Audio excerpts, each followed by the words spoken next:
నమస్తే, welcome to number one news. నేను Ravindra. Deputy CM Pawan Kalyan ఒక మాట చెప్పారు. ఆ మాటను తూచా తప్పకుండా పాటించారు ముఖ్యమంత్రి నారా చంద్రబాబు నాయుడు. ఇప్పుడు ఇది ఇంట్రెస్టింగ్ పాయింట్గా, టాపిక్గా రాష్ట్ర రాజకీయాల్లో మారిపోయింది. ప్రధానంగా తెలుగుదేశం పార్టీ, జనసేనలో. అదేంటంటే AHUDA, Anantapuram Hindupuram urban development authority, దానికి చైర్మన్గా జనసేన పార్టీ నుంచి వరుణ్ ఆయన ఎంపిక జరిగింది. దీని వెనుక పవన్ కళ్యాణ్ చక్రం తిప్పారు అని బలంగా వినిపిస్తుంది. దానికి ముఖ్యమైనటువంటి కారణం ఏంటంటే దాని వెనుక జరిగినటువంటి స్టోరీ కూడా చెప్తా. ప్రధానంగా రాష్ట్ర వ్యాప్తంగా ఉన్నటువంటి డెవలప్మెంట్ అథారిటీల్లో ఇదొక కీలకమైంది. దీనికోసం చాలా ఎమ్మెల్యే టికెట్ కూడా వదులుకుని దీనికోసం ప్రయత్నం చేసేవారు కూడా ఉంటారు, ఆశావాహులు. సో ఇలాంటి సందర్భంలో అత్యంత ప్రాధాన్యత అంశంగా చూడాలి. వాస్తవానికి దాదాపు 12 మంది ఈ యొక్క పదవి కోసం ఆశించారు తెలుగుదేశం పార్టీలో. అందులో హేమాహేమీలు ఉన్నారు.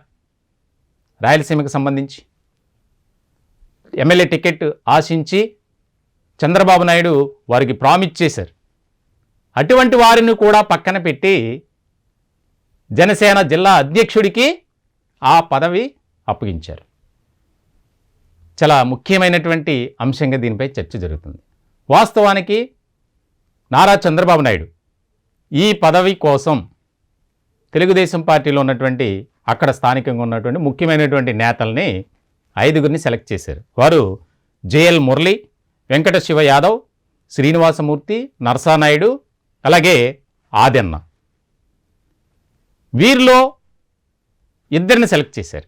ఖచ్చితంగా 2లో ఎవరికో ఒకరికి ఈ యొక్క పదవి వరిస్తుంది అని భావించారు అంతా. ముఖ్యంగా ఈ యొక్క నరసానాయుడు, ఆదెన్ననే నారా చంద్రబాబు నాయుడు సెలెక్ట్ చేశారు. దాదాపుగా అయిపోయింది ప్రక్రియ కూడా, ఇంకా అనౌన్స్మెంటే మిగిలింది. ఇటువంటి సందర్భంలో ఒక్క మాటతో ఆ యొక్క నిర్ణయాన్ని మార్చుకుని జనసేనకు ఆ యొక్క బాధ్యత అప్పగించారు. ఈ యొక్క ఆదెన్న తెలుగుదేశం పార్టీలో ముఖ్యమైనటువంటి నాయకుడిగా ఉన్నాడు. ఈయన ప్రముఖ అడ్వకేట్. నారా చంద్రబాబు నాయుడుకు సంబంధించినటువంటి కేసులు ఏవైతే ఉన్నాయో వాటిని చూస్తూ ఆయన స్థానంలో కోర్టుకు హాజరైనటువంటి సందర్భాలు కూడా చాలా చాలా చాలా ఉన్నాయి. రాయలసీమలో బలమైనటువంటి నాయకుడిగా ఆయన ఎదిగారు. పార్టీకి సంబంధించి న్యాయ సలహాలు కానీ ఇవన్నీ చూసుకునే వ్యక్తి. ఈయనకే Anantapuram Hindupuram urban development authority చైర్మన్గా వస్తుంది అని ఆయన వర్గీయులంతా ఆశించారు. ఇంకా సంబరాలు చేసుకోవడమే తరువాయి. ఇటువంటి క్రమంలో పవన్ కళ్యాణ్ ఆయన అభ్యర్థన ప్రతిపాదన ఏదైతే ఉందో దానిని కాదనలేకపోయారు నారా చంద్రబాబు నాయుడు అనేది రాజకీయ వర్గాల్లో చర్చ జరుగుతుంది. కేవలం ఆయన కోరినటువంటి విధంగానే తలగ్గొక తప్పలేదు అనేది కూడా పొలిటికల్ సర్కిల్లో ఒక ఇంపార్టెంట్ ఇష్యూగా డిస్కషన్ నడుస్తుంది. దీనిపై అంటే కూటమి అధికారంలోకి రావటానికి జనసేన చేసినటువంటి కృషి కూడా ఇక్కడ అర్థం చేసుకోవాలి.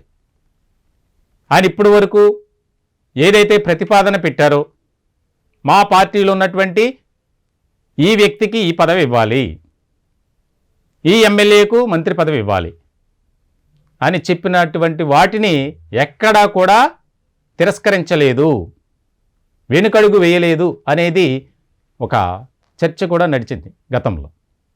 మొత్తానికైతే ఇక్కడ కూటమిలో తెలుగుదేశం పార్టీ, జనసేన ముఖ్యమైనటువంటి పార్టీలుగా ఉన్నాయి.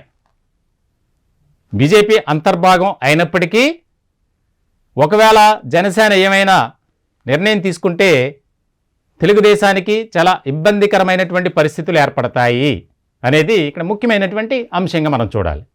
సో ఇటువంటి సందర్భంలో ఈ యొక్క అంశం ఏదైతే ఉందో పవన్ కళ్యాణ్ కోరిన విధంగా కానీ ఆయన చెప్పిన ప్రతిపాదనలు కానీ దేనిని కూడా ఆయన వెనక్కి తీసుకోలేదు. అంటే లెక్క చేయకుండా ఉండలేదు నారా చంద్రబాబు నాయుడు అనేది కూడా ఆ పార్టీలో, అలాగే తెలుగుదేశం పార్టీలో కూడా ఒక చర్చ జరుగుతుంది.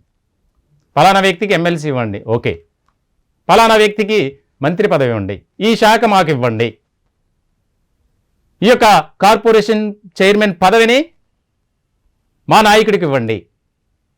సో మొత్తానికైతే రెండు పార్టీల మధ్య ఉన్నటువంటి సఖ్యత ఇలాగే ఉంటే గనక అసలు మనకి తిరిగే లేదు, కూటమికి ఎదురే లేదు. మనకి ఎదురొచ్చినటువంటి అలాగే మనల్ని ఢీకొనే పార్టీ కూడా కనుచూపు మేరలో కనిపించదు అనేది కూడా రెండు పార్టీలో ఒక చర్చ జరుగుతుంది. మొత్తానికైతే Anantapuram Hindupuram urban development authority chairman ఎంపిక విషయంలో ఆఖరి క్షణంలో చోటు చేసుకున్నటువంటి ఏవైతే చేంజెస్ ఉన్నాయో దాని మీద రాష్ట్ర వ్యాప్తంగా ప్రధానంగా రాయలసీమలో అయితే ఒక ఇంట్రెస్టింగ్ డిస్కషన్ అయితే నడుస్తుంది.